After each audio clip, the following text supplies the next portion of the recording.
We've been seeing that our soul is not yet saved. Our spirit is, and we have the ability, God's given us as part of salvation, to set our minds to the proper things, and we can bring then the soul in line. We saw that in Hebrews 10 the other day, that we can actually possess the soul.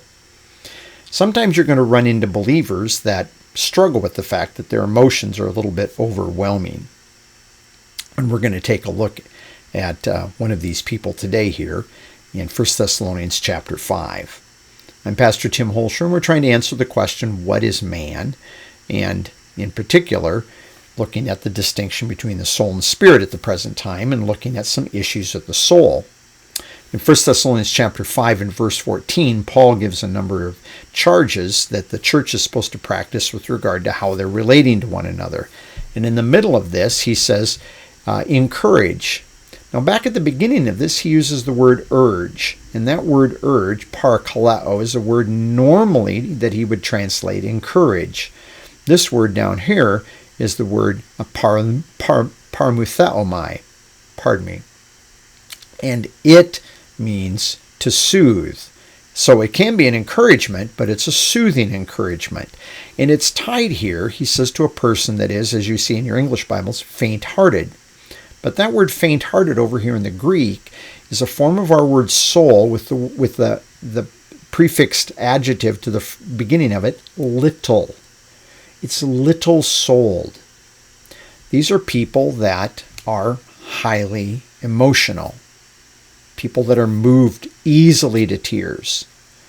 People that are easily moved to grief and overwhelm and fear and probably, as it's used, probably normally negatively, although there's the possibility that there are some people that get so excited about a thing that they're giddy and they're jumping all over the place, and in all of that, even their excitement is part of something that overflows from their soul.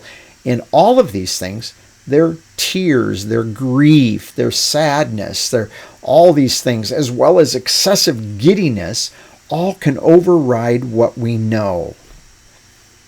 And Paul doesn't come along and say, just tell them, get in line, come on, get your act together and grow up. He doesn't tell them that. He tells us, soothe those people. You need to share some truth with them. You need to remind them who they are in Christ. As an example of who they are in Christ is one of the things that you would share. But there's other truth, and I got a little bit ahead of myself. If we go back up to into chapter 4 up here, and let's go to verse 13, he says, we do not want you to be uninformed, brethren, about those who are asleep, that is, those who have died, believers that have died, so that you should not grieve. Grief is kind of a sad emotion, right? We all get that, as do the rest who have no hope. Now, if you have people that have a small soul, is there a possibility that when somebody dies, another believer dies, that maybe their soul just overwhelms and overflows, and they're just like, oh, and the grief is just overwhelming? How would you soothe their souls? That small soul of theirs. Point them to biblical truth. Just don't come in and put your arm around them. There's nothing wrong with putting your arm around them. Don't get me wrong. But that's not sufficient. You soothe them by pointing them to biblical truth. And Paul lays out biblical truth right here that, guess what? Those people that have died, they haven't missed out. Those believers that have died, they haven't missed out. In fact, they're going to come back and be resurrected, and then they, along with us that are living, we're all going to get caught up together, he says, to meet the Lord in the air. And so he says at the end of chapter 4, verse 14, therefore, let's get verse 18. Therefore, comfort, and that's that word, normal word for encouragement, parakaleo, comfort one another with these words. But when you get down here below to the verse that we're looking at, and I got to get back down there to it here. There it is, faint-hearted. We have this word small-souled, and we have the word parmutheomai. Soothe them. You're going to have to share some truth. And you might not think that a lot of believers would need this, but I remember a believer that I'd known for a number of years, and that believer lost somebody very dear to them, and that believer wasn't exactly for sure whether that person that had passed away, whether that person had missed the rapture of the church because they died. And I took them to 1 Thessalonians chapter 4, and we walked through the passage. Took 4 or 5 minutes, actually. And the person was overwhelmingly relieved to find out they didn't. I would have presumed that person knew that. I would have presumed that that was something that that person understood, but that person didn't. And we should never presume that other believers know things that we know. And if God's taught us some of these different biblical truths, we need to encourage them. We need to soothe them in their small souls so that they do not become overwhelmed by grief, like, as Paul said back there, like those who don't have hope. We have hope. So one of the ways you soothe people is by giving them biblical hope, not by your advice hope, not by our hopes, but by biblical hope. Biblical hope meaning hope based on promises God has made to us.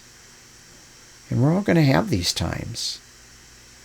I'll give you another example. In the book of Philippians, in chapter 1, we have a verse that many of us know that says that the one that's begun a good work in you will carry that through unto the day of Jesus Christ, carry it unto its point of completion. And you and I are going to meet a lot of believers in life that they get caught up in the world, they get very distracted by things, and they walk away.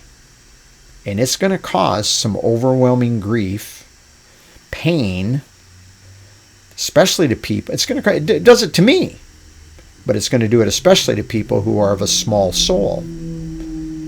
And some of those people are going to worry, did they lose their salvation? I mean, how can they be saved? And because there's a lot of nonsense taught out there in Christianity, but you can take them and say, you know what? Even though we're not able to see that plainly, God is continuing to do his work in that person and will continue to do so right up until the day that Jesus Christ comes back for all of us, including that person. Now, this is presuming that person has really believed the gospel, and I realize sometimes that's part of the problem. They haven't genuinely believed it. But I've known a number of people that I'm pretty confident really were believers, and for whatever reason, they kind of walked away from things. And yet if you talk with them, you find out, well, they really do believe, they just have really become snagged. Anyway, that's a whole other Bible study. But that might be a truth that don't presume that all believers know that. And you're going to have to show them some scriptures and share truth with them to soothe their small soul. I hope that's helpful. Maybe you're a small-souled person, and maybe you're going to need to seek somebody out to help you with some of those overwhelming emotions, pains and griefs and things like that. Do that. Find somebody that can share that. Find another believer that can share that.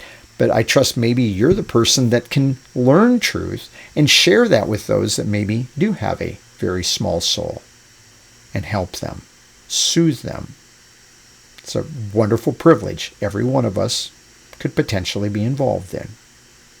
So with that, I encourage you to have a good day in the Lord, and I want to thank you for joining me.